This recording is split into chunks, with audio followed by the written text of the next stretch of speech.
Thank you very much, Chairman Smith, Ranking Member McGovern, members of the Commission. It's a pleasure to testify in front of the Tom Lantos Human Rights Commission on the worldwide persecution of Jews. I want to thank you for calling this important hearing, and I'm honored to be here alongside my distinguished panelists, Marina, Eric, and Stacy. Mr. Chairman, thank you for the kind and deserving words about Andy Baker that I will be sure to relate to him. During my time as member of the House, I constantly tried to put human rights at the center of our foreign policy, and I'm grateful to you for doing just that through your important work on this commission. I am here in my capacity as CEO of American Jewish Committee, a global nonpartisan advocacy organization that stands up for Israel's right to exist in peace and security, confronts anti-Semitism no matter the source, and upholds the democratic values that unite Jews and our allies. Today, global Jewish communities have seen anti-Semitism spike since the deadliest day for Jews since the Holocaust, when Hamas terrorists attacked Israel on October 7, 2023, murdering over 1,200 people, taking more than 250 people hostage, including 58 still held in captivity today, more than 20 of whom are still alive. To be clear, Hamas, a terrorist organization committed to the destruction of the State of Israel and the massacre of Jews, infiltrated the country on a Jewish holiday to murder, burn, rape, and take people hostage.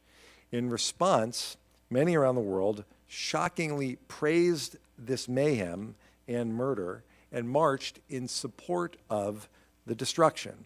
What's more, Hamas's benefactor is the largest state sponsor of terror, beats women for wearing hijabs incorrectly, targets its own minority communities, and calls for the destruction of Israel and the United States daily. There's no question who I'm talking about, it's Iran. And as we spend this hearing rightfully focused on global anti-Semitism, we must call out the entity that is both propagating this hate and benefiting from it.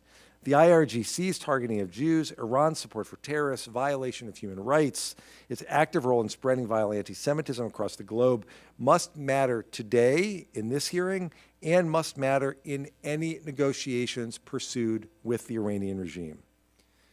In Europe, the German Jewish community faces an average of 32 anti-Semitic incidents a day. In France, 1 in 4 French Jews say they've been the victim of an anti-Semitic act, with young Jews more likely to be targets. In Amsterdam in 2024, Israeli and Jewish fans of the Maccabi Tel Aviv team were beaten on the street in a modern-day pogrom in a self-proclaimed Jew hunt. In Asia, anti-Semitic tropes like comparisons of Israel to the Nazis and Jewish money stereotypes have flourished on social media platforms, including in China, which heavily monitors online content. And in Latin America, leaders have fanned the flames of hate. These are a handful of examples of the anti-Semitism Jews are experiencing from the United States to Chile, Germany to South Africa to Australia, but I want to focus just on 2 countries. In Brazil, President Lula has compared Israel's action in its war of self-defense against Hamas to the Nazis' attempt to eradicate Jews from the face of the earth. It's a disgusting perversion of history to compare Israel ensuring the safety of its citizens to the systematic destruction and elimination of an entire people. Just last week, while in Moscow, Lula accused Israel of, quote, killing children and women deliberately, close quote. Jewish leaders in Brazil rightly called out this slanderous statement as blood libel, the widespread blame of Jews for horrific crimes, which has led to violence and destruction and persecution and massacres of Jewish people and communities throughout history. Jews today know the threat that they are facing. Jewish communities in Brazil, which I visited in the end of 2024, have recorded significant upticks in anti-Semitism since October 7th. According to our partners at CONIBI, the central organization of the Brazilian Jewish community, in the year after the October 7 attacks, there were nearly 1,800 anti-Semitic incidents reported, a record in Brazil.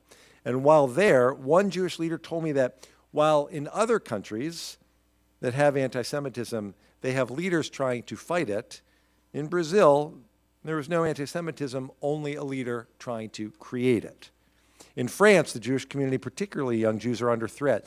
At our global forum just last month, Antoine Hagenauer recounted that when he was attacked on the streets of Paris while attending a memorial for Shirik Fir and Ariel Bibas, 2 little Israeli boys and their mother butchered by Hamas, that he was berated, that he was told he supported genocide.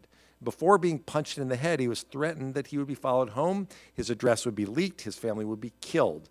And when he reported the attack to the police, the officer told him, What would be the point?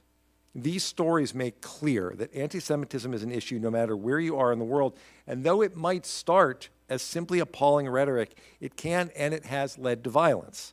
These two instances should also be clarifying moments for Congress. So what can Congress do to fight anti-Semitism? Well, making sure that fighting it is a priority across Congress as both a threat to human rights and a threat to liberal democracy if left unchecked. From engaging with senior foreign officials and visiting Jewish communities when you travel abroad, to elevating the issue of anti-Semitism at hearings like this, and to staying engaged at the UN and other multilateral bodies, because hate and anti-Semitism will become normalized when we shirk from our global leadership. Raise the issue of global anti-Semitism during relevant confirmation hearings.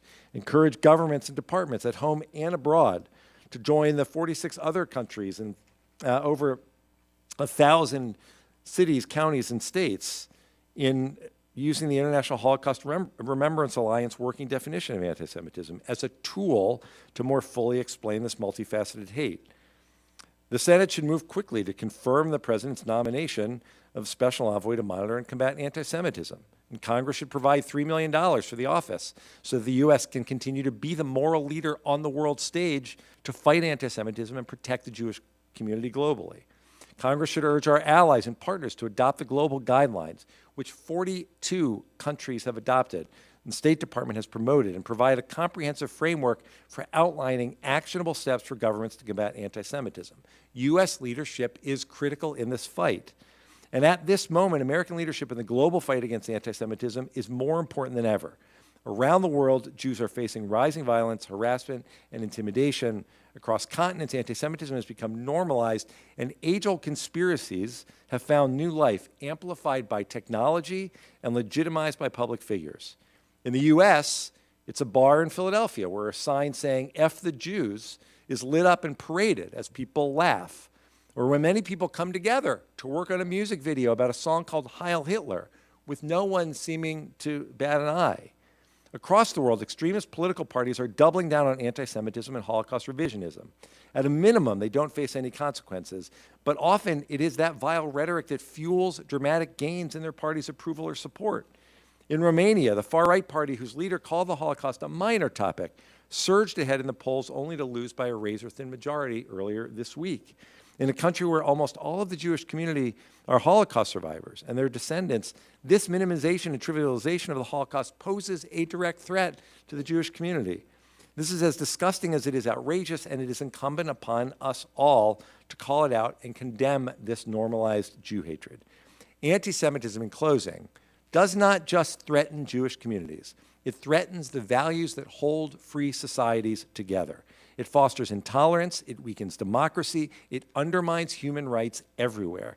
That's why the Lantos Commission's work to combat this is so vital. This is a moral issue. It is about the kind of country that we are, the kind of world we want to pass on to our children. Congress must follow the Lantos Commission's lead and come together to stand up for Jewish communities around the globe and show the world what American leadership looks like at this moment. It is needed so, so desperately. I yield back.